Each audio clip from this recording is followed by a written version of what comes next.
एक आदिवासी गांव में शिक्षा नाम के एक आदिवासी लड़की रहा करती थी। पूरे गांव में एक शिक्षा ही पढ़ी हुई लड़की थी। अभाव में, गरीबी के चलते और पैसों के अभाव में शिक्षा के माता पिता शिक्षा को इंटर नहीं पीडीएच सके। शिक्षा बुद्धि में बहुत तेज थी और हमेशा दूसरों को सहायता करते रहती थी। एक दिन शिक्षा के पड़ोस में रहने वाले विमल ताई के 10 वर्षीय बच्चे अचानक उल्टियां होने लगी। शिक्षा दौड़ी दौड़ी बिरजू को देखने चली गई। बिरजू को क्या हुआ विमल चाची? पहले तो बिल्कुल सही था। पता नहीं, शिक्षा जब से मैंने यह दवाई उसे खिलाई है तब से ही उसे उल्टियां होने लगी है। लाइए मुझे दिखाइए दवाई कौन सी है। विमला ने दवाई का पत्ता शिक्षा को दे दिया। चाची, यह आपको दवाई किसने दी? यह तो एक दिन पहले ही एक्सपायर हो चुकी है। यह क्या होता है बेटी? एक्सपायर का मतलब यह दवाई 1 महीना पहले ही खराब हो चुकी है। यह दवाई खाने से बिरजू की जान भी जा सकती थी। मैं तो डॉक्टर बाबू से यह दवाई लेकर आई थी। चलिए मैं चलता हूँ डॉक्टर बाबू के पास। शिक्षा विमल को डॉक्टर बाबू के पास लेकर जाती है और डॉक्टर से कहती है, अपने चावी को यह एक्सपायर दवाई क्यों दी? आपको शर्म नहीं आती? बिरजू की जान भी जा सकती थी। इसमें तो वैसे ही इसमें एक्सपायर डेट लिख जाता है। तुम जानती हो यह दवाई एक्सपायर डेट होने के बाद भी 6 महीना तक ऐसे ही रह जाता है, तो ताकि लोग खा सके। आप क्या मुझे बेवकूफ समझते हैं? मैं एक पढ़ी लिखी लड़की हूँ। आप अपने ली गई डिग्री के वजह से आप भोले भाले लोगों को बेवकूफ बना सकते हैं। मुझे नहीं, पर मैं आपकी सरकार से शिकायत करूंगी। इतना ही देर में विमला शिक्षा को लेकर घर चली गई। तभी वहां पर गांव का मुखिया आ गया। क्या बात है डॉक्टर बाबू, शिक्षा यहाँ क्यों आई थी? सरकार इन आदिवासियों को जो भी मुफ्त में दवाइयाँ देती है वह तुम ले जाते हो और शहर में बने अपने मेडिकल पर तुम दवाइयाँ बेच देते हो और गांव में सुननी मुझे पड़ती है। तुम्हें मैं उसमें से हिस्सा भी तो देता हूँ। तो फिर शिक्षा का कुछ कीजिए मुखिया जी। अगर गलती से वह सरकार से हमारी शिकायत कर दी तो मेरी डॉक्टरी जाएगी ही जाएगी, साथ में आपकी मुखियागिरी भी चली जाएगी।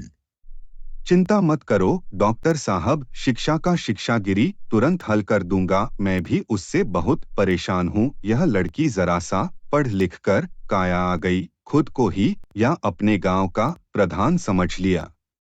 कुछ दिनों बाद गांव में भयानक बाढ़ आ गई। बाढ़ आने से आदिवासी का गांव तहस नहस हो गया। गांव वालों के सब कुछ बाढ़ में द गया। बेचारे आदिवासी के पहनने की कोई कपड़े भी नहीं बचे थे। शिक्षा मदद मांगने के लिए मुखिया के पास चली गई। सभी गांव के लोग चुनकर आपको मुखिया बनाया है और उनका मदद करना आपका कर्तव्य है। बेचारे गांव वाले कई दिनों से भूखे हैं। कपड़े न होने की वजह से काम पर भी नहीं जा सकते। आप उन्हें मदद क्यों नहीं करते? है शिक्षा, मैं उन भिखारी के मदद के लिए ठीका लेकर नहीं बैठा हूँ। बाढ़ के वजह से कितने गांव का नुकसान हुआ है। इन बात पर प्रसन्न होना चाहिए कि तुम सब जिंदा बच गए हो, वरना बहुत सारे लोग तो जीवित भी नहीं बचे हुए हैं। आप कैसी बातें कर रहे हैं? आप मत भूलिए कि आप भी एक आदिवासी हैं। आपको ऐसी बात करते हुए शर्म नहीं आती? तो मैं क्या करूं, अपनी हवेली बेचकर मैं भूखे और नंगे आदिवासी के लिए कपड़े लेकर आऊं क्या? मैं सब जानती हूँ मुखिया जी, या हवेली चोरी करके ही बनाई है। जो पैसा हम गरीब के लिए सरकार भेजती है वह तो हम लोगों के पास पहुंच ही नहीं पता है। वह तो आपके जैसे मुखिया ही खा जाते हैं और धिकार भी नहीं लेते। इतना कहकर वहां से चली जाती है। शिक्षा बहुत ही बुद्धिमान लड़की थी। गांव की दुर्दशा उसे देखी नहीं जा रही थी। जंगल की बड़े-बड़े पत्तों से ऐसी चादर तैयार कर ली। वह दूर से देखने में कपड़े की चादर लग रही थी। कुछ ही समय बाद आदिवासी शिक्षा के बनाई गई पत्तों को चादर को पहन लेते हैं। महिलाएं और पुरुष कम पर जाने लगे। उनकी जिंदगी वापस पटरी पर चली आई। लेकिन यह बात मुखिया को तनक भी पसंद नहीं। यह शिक्षा ने तो सारी योजना पर पानी फेर दिया। मैं सोच रहा था कि कुछ समय के बाद भूखे और नंगे आदिवासी बिना कपड़ों के ही मर जाएंगे और मैं इनके सारी जमीन बेच दूंगा। मैंने तो आपसे पहले ही कहा था, इस लड़की का कुछ कीजिए। तुम एक डॉक्टर हो, चाहे तो तुम बहुत कुछ कर सकते हो। वह कैसे? लोग तालाब का पानी पीते हैं, उसमें कुछ ऐसी दवाई मिला दो जिससे सारे लोग बीमार पड़ जाए। मैं सारा एग्जाम शिक्षा पर डाल दूंगा। ऐसे तो सिर्फ शिक्षा ही फंसेगी, आदिवासी को गांव से बाहर कैसे निकलेंगे? एक बार इस शिक्षा का इलाज हो जाए, उसके बाद आदिवासियों को बाहर निकलना कोई बड़ा काम नहीं है।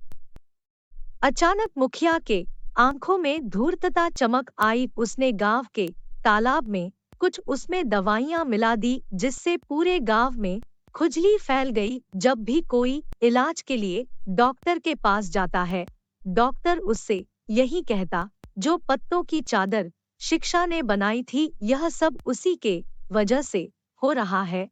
कुछ समय बाद मुखिया गांव में जाकर बोलता है, गांव वालों, तुम्हारी बीमारी के कारण और कोई नहीं बल्कि शिक्षा है। बाढ़ के कारण हमसे मदद मांगने के वजह से मिलने के लिए आई थी। सरकार ने मुझे जो तुम लोगों के मदद के लिए पैसे दिए थे, मैंने उसे शिक्षा को दे दिया, यह सोचकर कि शिक्षा पढ़ी लिखी लड़की है। शिक्षा ने उसे पैसों से नई चादर खरीदने के बजाय तुम सभी को पत्तों की चादर पहना दी और उस पत्तों का चादर बने जिस पत्तों में पहले से ही इन्फेक्टेड थे।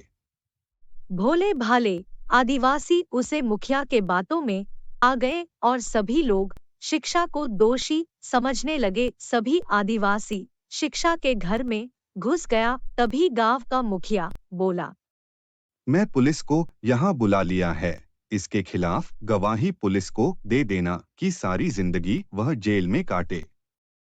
इंस्पेक्टर ने उस शिक्षा को जेल में बंद कर दिया। मुखिया मुस्कुराते हुए शिक्षा से बोल, देख, हमसे टकराने का अंजाम तुझे बड़ा मजा आता था ना। भूखे और नंगे आदिवासी को मदद करने में अब सड़ते रहना, सारी जिंदगी जेल में। वहां से मुखिया चला गया। इंस्पेक्टर लॉकर में बंद शिक्षा को देखा और बोला, क्या जरूरत थी तुम्हें यह सब करने की? तुम पर भरोसा करके मुखिया जी ने पैसा दिया और सारे पैसे हड़प लिए। सही तरीकों से तुम बता दे, वह पैसे तुमने कहाँ रखे हैं? मेरा बात का विश्वास कीजिए, मुखिया ने हम लोगों से झूठ बोल रहा है। मैं गांव वालों की मदद की है और यही बात मुखिया को पसंद नहीं आई क्योंकि मुखिया सारे लोगों का जमीन हड़पना चाहता है। शिक्षा रोने लगी। शिक्षा के आंसू देखकर इंस्पेक्टर को उसे आंसुओं में सच्चाई नजर आने लगी। तभी वहां पर एक गांव की आदिवासी महिला आ गई। शिक्षा सही कह रही है इंस्पेक्टर साहब, डॉक्टर और मुखिया दोनों मिले हुए हैं। मैं डॉक्टर बाबू को तालाब में कुछ मिलते हुए देखा है, या खुजली की बीमारी उसी के समय के बाद फैली है। सरकार को तो शिक्षा को इनाम देना चाहिए। इसने अपने तेज बुद्धि से पत्तों से एक ऐसी चादर बना दी जो कि बिल्कुल कपड़ों की जैसे मालूम पड़ रहा था। लेकिन यह हमारे देश का दुर्भाग्य है कि हमारे देश के बुद्धिमान बच्चों को इनाम नहीं मिलता है, उनको सजा मिलती है। वह डॉक्टर तो खुद ही गांव वालों को खराब दवाइयां देता है। तो ठीक है, मैं गांव के मुखिया और डॉक्टर से पूछताछ करता हूं और छानबीन भी करूंगा। इतना कहकर इंस्पेक्टर मुखिया के घर पर चला गया। जैसे ही इंस्पेक्टर मुखिया के घर पर कदम रखा, उसने देखा कि मुखिया और डॉक्टर दोनों मिलकर गांव वालों को और शिक्षा का मजाक उड़ा रहे थे। इंस्पेक्टर चुपके से सारी बातें सुन ली।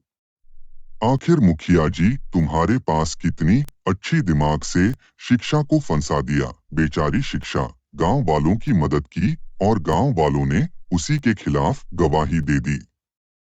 देखते जाओ डॉक्टर, कुछ दिन बाद आदिवासी को धक्के देकर गांव से बाहर निकलता हूँ और उनके सारे जमीन को शहर के लोगों के हाथों हाथ भेज दूंगा और हम दोनों लोग सारी जिंदगी ऐसो आराम से गुजरेंगे।